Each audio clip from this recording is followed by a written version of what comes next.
All right, what's going on, everybody? Welcome back to the channel. My name is Kyle McCue, and today we are talking about my first 60-plus mile week. We are going to be going over how I structured my week, what shoes I have in my rotation, and some of my big thumbs up aspects from my 20-mile run on Sunday. So let's run the intro and get into the video.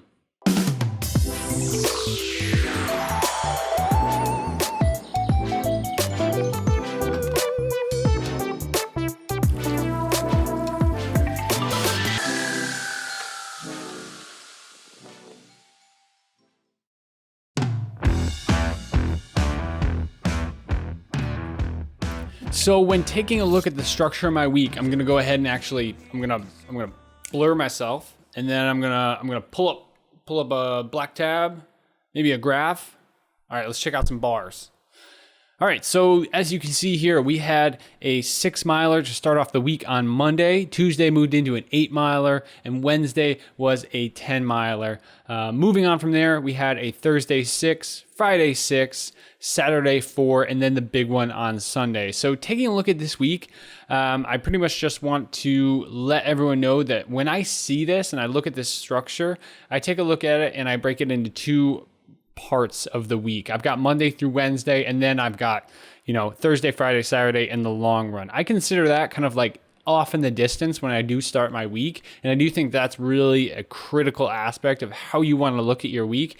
I build up to Wednesday. I do my 6, 8, and 10. That's kind of like my base, the body of the week. And moving on from there, that's when you're going in for your goal, your goal for the week. You're closing in on that long mile, on that long run on Sunday.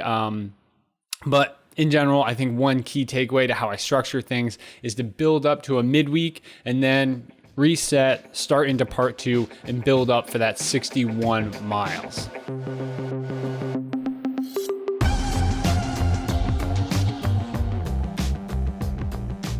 Okay, so another aspect of my week that I wanted to talk about was my shoe rotation. This is an absolutely new concept to me, but I think it really helps with how your feet take in the miles and how your body just kind of recovers throughout the week. And I've also heard that there's benefits to letting shoes rest more than 24 hours for each run. So if you are looking to get into that 50, 60 plus mile range, you may want to look into at least having 2 pairs of shoes, maybe one that you do longer runs in, and then one for quicker, shorter mileage during the week. So looking at how I structured my week, my Monday, I started off with the Clifton Edge, this big bad boy. Ooh. It's kind of bright, isn't it? So I started off my week with the Clifton Edge. This is pretty much a comfort daily trainer that has a lot of cushion, a big midsole, and is really for me about clogging out the miles. And it's generally a shoe that I've been really comfortable in from day one. Moving on from there, I spent some time in the Rincon 2s this week. Again, this is a daily trainer. It serves a very similar purpose as the Clifton Edge. It's a little bit smaller, a little bit lighter. It still has a big midsole, that Hoka midsole for all of that cushioning and kind of just clogging out the miles. Since it is a little bit lighter, I do want to use it a little bit more as kind of like a tempo midweek day rather than the Clifton Edge, I think is kind of that clogging out the miles. So I started off with the Clifton Edge, moved into the Rincon, and then on Wednesday, 10-miler, used my favorite shoe, at this point of all time, the Saucony Endorphin Speed. This shoe is just, it fits my foot perfectly. It doesn't get soggy for me. These other 2 shoes tend to get a little bit soggy for me after I go 6+ miles. Right around that 8-mile mark, things get pretty soggy. But the Endorphin Speeds, they've been great for me. I fit right into them. The comfort, they really absorb the miles really well. I feel that it's the best shoe that I've ever run in when it comes to absorbing miles. And yeah, I mean, even from the tread, I've done 300 miles in these and the tread looks great. Moving on from there, basically, again, I finished off that first part of my week. So moving into the second part, I kind of just start my phase over back into the rotation of the Clifton Edge for Thursday. I believe Rincon for Friday. Back into the Clifton Edge for Saturday. So just clogging out. Saturday's really kind of just like those 4 miles. Just get them done. Do not go fast. It's all about getting loose, getting the miles, and preparing for the final day on Sunday, which Moving into Sunday, obviously, I took out the Saucony Endorphin Speed. Yeah, you know my opinion of this shoe. I was just talking about it. 20 miles in this shoe, I think is just, it does everything that you really want. You know, it absorbs the miles. It stays comfortable the whole time. It's a light. The 8mm drop seems perfect for me. And it does the trick when it comes to bigger miles for me. And also, I would say I PR'd at 5K in this shoe. So I would say it can do all of the goods. So that is my shoe rotation. And we've only got one more topic to talk about.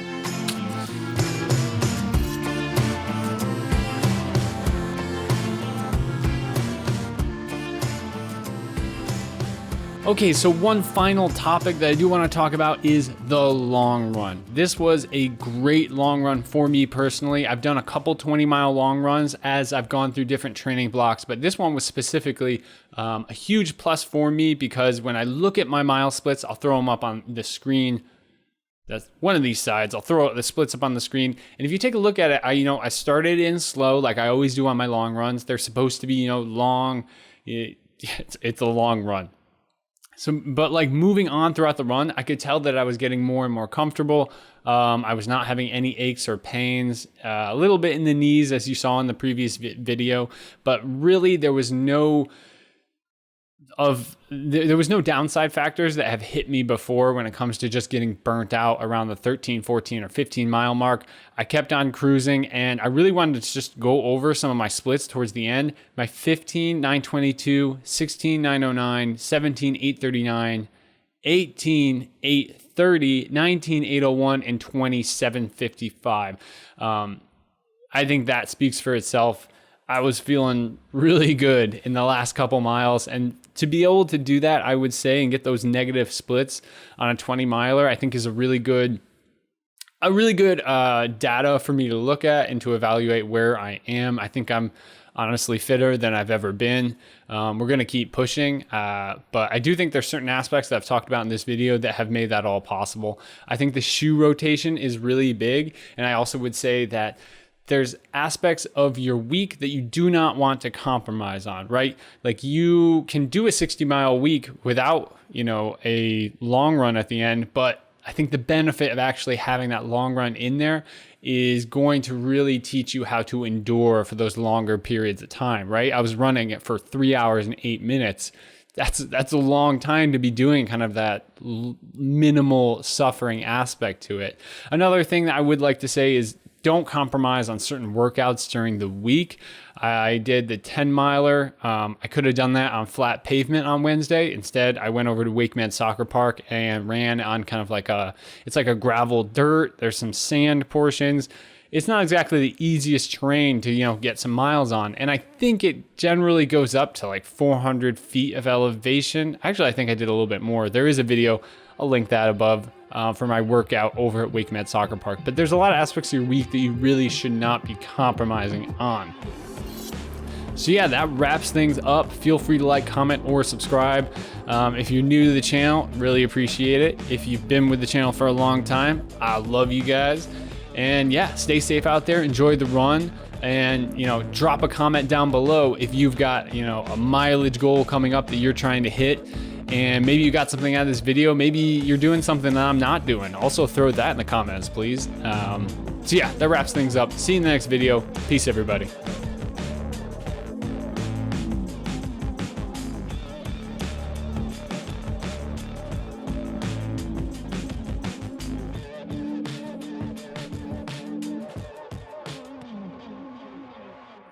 I could probably just do a video on the bottoms of these shoes.